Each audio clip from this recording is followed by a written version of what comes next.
Kena Bridges Spirits was released in 2021 for the PS4, PS5, and PC, and it tells the tale of a young spirit guide named Kena having to solve the corruption in the village while she makes her way to the mountain shrine. I remember seeing a lot of marketing for this game, and I was actually pretty excited to play it, but it just kind of went past me, and when it came out, I totally just forgot about it, but it always stuck in the back of my mind. Well, recently the game was made available on PlayStation's PlayStation Plus catalog, and I decided to pick it up and play it. So what did I find? Is the game good? Is the game bad? And is it worth your time? Well, welcome to Unscripted Reviews, where I just ramble about a game I just played for however long I feel like it. I'll put timestamps down below if you want to jump to a specific location, such as story, combat, or graphics, and I'll tell you how I feel about the game at the end of it. Before I go any further, like and share the video, comment down below, and tell me, how did you like Kena Bridges of the Spirits? And would you pick it up again? And what's your recommendation? Is it a must play, not play, or totally skip?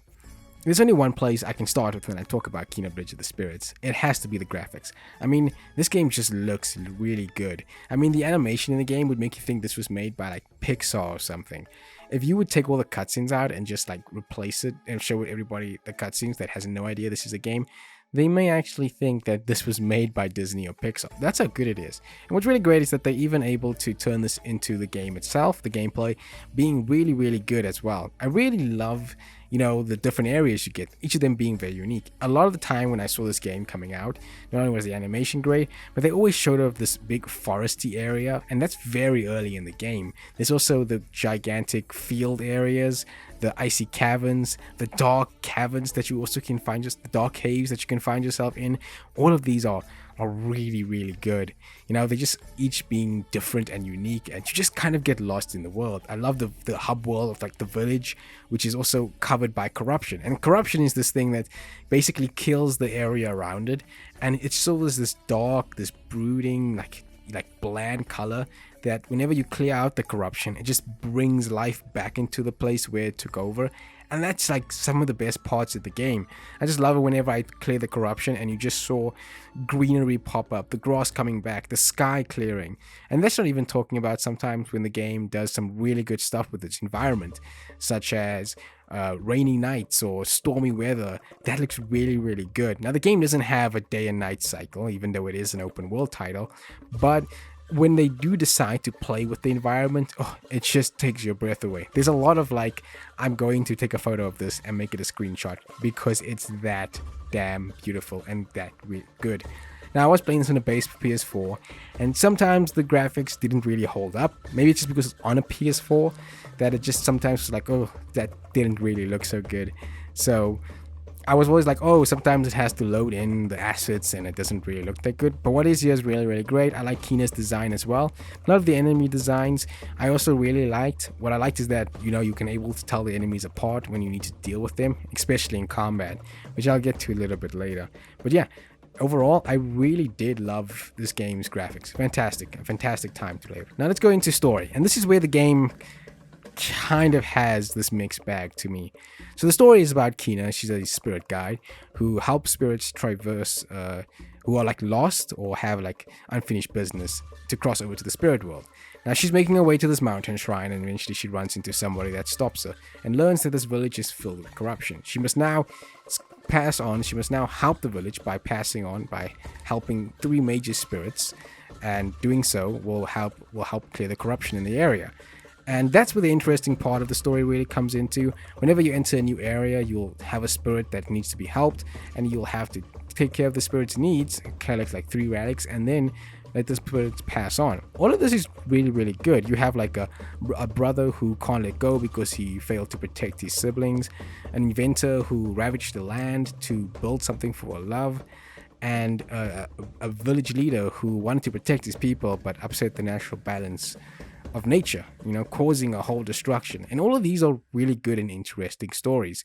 Every single time you enter an area, it's find 3 pieces of this and then have a big boss battle. And before you even meet the spirits or anything like that, you're given like a short snippet into their lives and what happened. And all of that's really, really good. The characters are a bit of a mixed bag. You don't really get much of them. You first meet these 2 like young brothers who are looking for their older brother, and it's just never really. And then you find like I think her name is Adira, and she's trying to stop her lover from creating these inventions, and like all of these are just they're never really memorable. None of them are really that memorable. And that's where the second part of the game comes in. Kina herself, she's kind of boring. She's just a bland slate. I didn't really get anything from her, which is pretty bad because the game sets up like a lot of mystery in the beginning. Like you have Kina talking about, like Kina showing up to the mountain shrine. So you're like, why does she want to go to the mountain shrine? How did she become a spirit guide? They have a like arm glowing whenever she's taking care of spirits. How does the rot influence her? I'll talk about the rot later.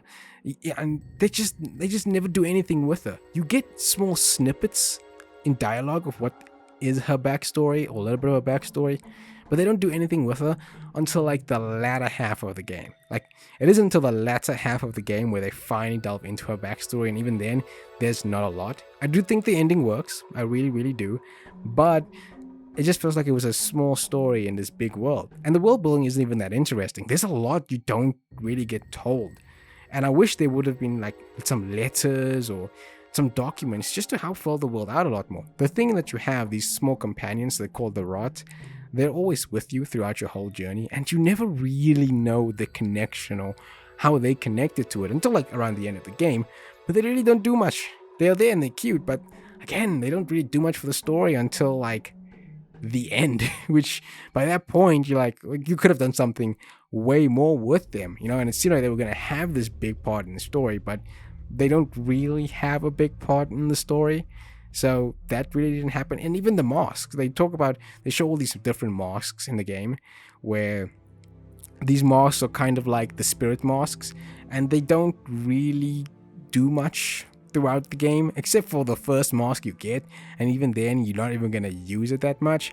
The masks never really do anything except show to represent the spirit, which again just isn't that interesting. So on the story side, I like the spirit stuff, but it really just doesn't seem like to do anything with Kina. I would love to see what Ember Labs does do next with Kina. I know this is their first ever video game title. They mostly do animation. I recommend you check out their Majora Max short called Terrible Fate on YouTube. It's really good. But they mostly do animation. So if they are going to continue the story of Kina with it not being a video game, they could do it in animation or comics. I would really love to see, just to continue or build onto this world, because when it ended I was like, you know, that was good, but I really wish they would just build on it, make something even more. So yeah, to put in short, like this stuff, but Kina's just bland overall. But again, it's not a bad time if you are going to play it. Next up, let's talk about gameplay, and this is split into two parts. It's exploration and it's combat. Let's first go into exploration. So I like the exploration in this game. I thought it was really fun. Each area presents you with a different set of challenges and things you have to overcome, stuff you have to find, things like that. As for collectibles, we got to talk about the rot. The rot both help you in combat and in exploration. They're these small dark creatures that follow you around throughout the whole game, and they help you in exploration and they help you in combat. And now you're mostly going to try to collect these because these act as not only your leveling up system, but also act as helping you in to do more moves. Leveling them up will allow you to do more moves in combat, so that means you have to collect more of them. And then of course you can also make them do like activities in the land. Like you'll see them eating fruit, and whenever they eat this fruit, they get to have like ability points, and you use these ability points to unlock new moves, things like new moves, new abilities, stuff like that. You know, they will help you move objects and open up chests and things like that. As well, you can also open up chests. There are two types of chests, a normal chest and then a cursed chest, and these cursed chests are usually like combat trials that you have to overcome to unlock them. Lastly, you can also get crystals. Crystals are the currency of the game, and then you can get spirit mail. Spirit mail basically helps you in the village. Now this game is open world, but the main hub area is going to be the village that connects these three main areas that you can go into. And the spirit mail is there so you can unlock the areas that are blocked off by corruption, and you need to get the spirit mail. So that's one of the main things you also want to collect, because it helps open up shortcuts in the game, in the village, so you can get from one area to another. And you would want to do that because there's a lot of stuff you can do to help to find like special rot, or to find special things that you can make your rot eat so they can get ability points. You want to do that a lot.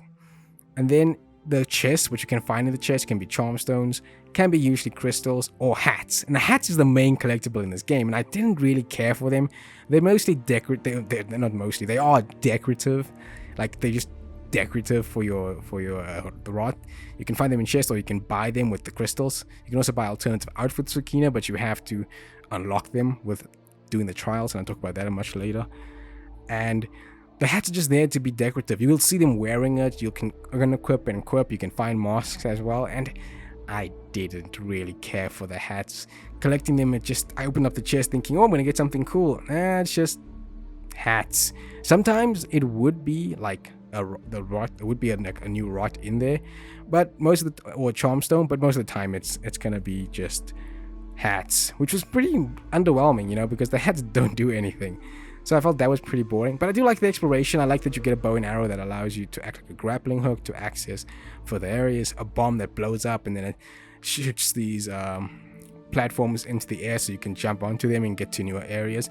All of this is really, really fun. There are meditation spots you can find that help increase your health. If you find them, you can meditate. And also at any point in time, you can sit down and play with the rod, give them a kiss, make them dance. And I felt that was all very, very cute. I liked all of that.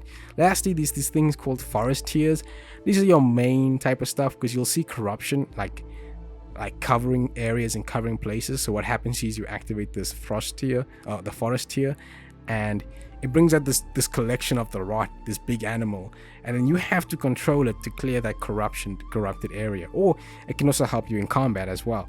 I didn't really like this thing. It was just so hard to control. You would have to use one analog stick to control Kina, and then the other analog stick to control the creature, the rot creature. And this was just very annoying, very finicky. It wasn't always 100% well. Sometimes it worked, sometimes it didn't. It was very annoying to use sometimes. You can't even run with it. There's a timer on it as well. So it didn't even make sense. So that's why you would find different forest tiers in different areas. But it just was very annoying to use. I felt that, you can't even run with the thing. So sometimes you just want to get them to that area so you can just clear the rot quickly. But yeah, sometimes it was just totally pointless to use. You will have to look around to see what you would do. It wasn't until later that I found out that you can use them to bring the plants back to life in the fielded areas. And I was like, oh, so that's also what you can use it for. I just didn't really care for this thing. And I hardly ever used it in combat. I think I only used it one time in combat because it just leaves you vulnerable. Speaking of combat, oh boy, this is where it gets a little bit tricky. See, combat is a double-edged sword in my opinion. I like it, but it's also not that good. You can clearly see that this was Ember Labs' first attempt at making a game because I did not care so much about combat because there was issues with combat. So combat is simple, right? You have a 4-button combo streak that you can use. You just push R1 4 times, and then you have a heavy attack. And that's mostly it. Where combat starts to get a bit more complex is the rod action. So whenever you damage an enemy, you get courage. You can also pick up courage from enemies. And if you fill it up, you do enough damage, you can get 1 rod action. And if you get that rod action, you can use a rod ability. Now, at first, it just starts off you can use the rod to distract an enemy so you can attack them, and eventually you can unlock other moves, like the ability to use a hammer, which does very powerful attack, a bomb. The bomb, you can use a bomb, or you can use the bow and arrow, and all of these are really, really cool. The thing is that I was playing on the second hardest difficulty that was available, and the rod, you can only damage enemies and you can get courage. The problem is sometimes this game is really goddamn annoying in combat. So let's first start this. You also have a dodge and a parry, right? You have a dodge and a parry, or a shield in this case. But for some reason, this game's dodge parry system was just always so annoying to use. It always felt like the game had a delay, just a straight up delay in whenever you push it. Because you would be doing your combo, and then you see him coming in for an attack, and then immediately you push R1 because you're like, okay, let's do it. But because you're still in the animation of hitting the guy, and it has to play the animation of you bringing up the shield, it just became so annoying that it would be like, oh no, even if you push the button, she hasn't done the animation, so you get hit in any case. And this was so annoying every single time. It became apparent to me very early on that blocking was your last resort to do. It was better for you to just dodge. And I was like, why even put the parry system in? Which was very, very annoying. It felt like the game wanted to be this big action set piece, but instead it played out to be this very like it got held back by the limitations of what I wanted to be. I wanted to be the action fighting game, but because it had so many animations it's got to play out, it just sometimes didn't work for me. Then the camera was a huge issue. The areas you fight in are so wide and so big. So the moment you go in and fight an enemy and you hit an enemy, the camera immediately turns to around you, turns to the back of you, and allows you to fight that enemy. So it auto locks on for you basically. Now you can switch this off, by the way. I recommend you play around with these settings on how you want it. But you would lock on, so now you can't see behind you, and there are enemies spawning behind you. Now you don't know what's behind you, and if you see an enemy come up from behind you and you're doing your combo like I said, and you're pushing R1 to block, it won't block because you didn't. The animation has to still play. So even if you did push it in time to block, it doesn't work. So you have to play a lot slower when it comes to combat, or just dodge out of the way. The camera sensitivity was also really, really sucky in this game. Like, one of the things I really hated was that the camera sensitivity was so bad that when I turn the camera to see what's behind me, the game would take so long to just turn it. So I recommend turn the sensitivity up as well. So the camera was annoying. Combat was just annoying because it tried to be this thing, but the limitations got to show. I never got frustrated with the game because it was difficult. I know what difficulty I was playing it on.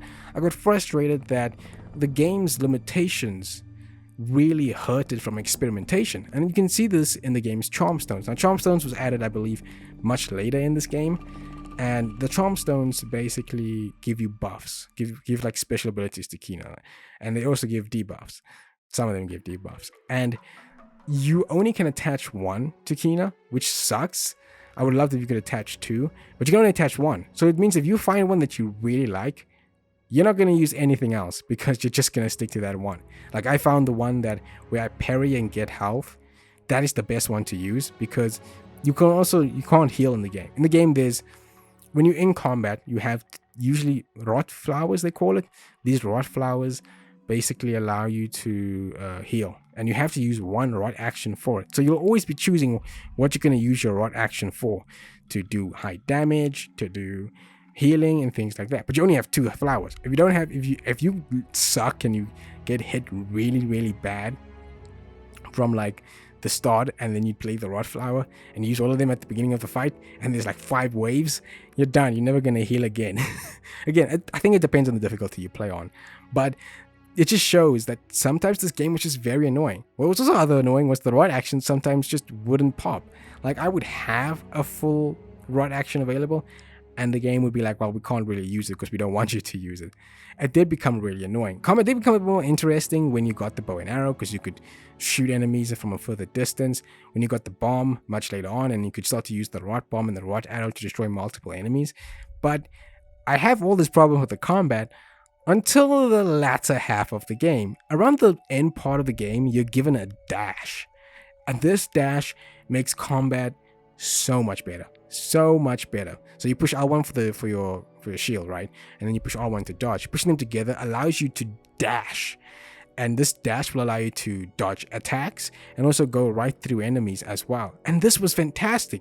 I can even stun them as well. And this was fantastic because it allowed the combat to flow much faster. I was able to go at a fast distance. I was able to close things down. I was able to get out of sticky situations. I was just so much better than dodging, and combat became actually fun to do. At other times when I was playing it before I got the dash, combat was good, but it got very annoying when I just had to fight certain enemies and they were just pounding me with how much freaking enemies were around me. And I was like, why is this combat not so much fun? Till I got the dash. When I got the dash, it became instantly fun. I just like, this is really, really good. I really like this combat. I'm really starting to have fun with it. It sucks it's around the end of the game, because before that, you're really stuck with the limitations of combat. So yes, I loved the combat at the end of the game. And when I went back and I did New Game Plus for this game, it showed how much more fun combat was with the dash. Because without it, combat was very much, sometimes it was really good and you could see the flow that you're going into. And other times it was like, nope, we're just going to mess with you the whole time. Now, I will admit, I love the enemy variety in this game. They introduced enemies at a good point. They allowed enemies to come in at good points here and there. I love the design of these enemies. I love the variety of them. They were all fantastic. Some enemies would be the smaller enemies you have would be very small and you could stun them when you hit. Others would now start to come back and be a bit more aggressive. Then you have the really aggressive ones. Then you have the heavy ones that will throw things. Then you have the flying enemies. All of this was great, and I really love that variety and this change of variety coming in. But yeah, it just showed that Ember Lab didn't know really how to make the combat, and while they wanted to emulate something, they just got some parts completely wrong. But overall, combat is mid. It's mid in my opinion. And that's my review for Kena Bridge of the Spirits. My recommendation is to buy it on sale. Look, I had a good time with this game. And yes, combat was a bit of a mixed bag, but it wasn't the worst thing ever. And story was pretty okay, even though Kena was a bit of a blank slate. Graphics were okay too, and I just had some little small bugs and glitches, such as the rod not popping up in combat, and maybe sometimes the chest not wanting to unlock until I reload the game. But probably the worst one was popping. I had some serious trouble with popping in this game. Remember, this is on a PS4, so maybe this isn't on PS5 and PC, but you would have to wait like a good 30 seconds to a minute before they would have the assets load in before you could go into the area. So I recommend get this game on a discount. It's perfect to get if you're having a PC discount and you see it there. It's a good 10-15 hours, New Game Plus. The achievements didn't look too bad to get. Platinum also didn't look too bad to get. So there is at least some stuff to do. There is stuff to do after the game's finished. Of course, it'll allow you to explore the areas and get anything you've missed. And there are trials, like combat trials, bow and arrow trials, running trials, which are actually pretty difficult to do. Give you extra charm stones and some outfits. But right now it's available on PlayStation Plus's subscription service.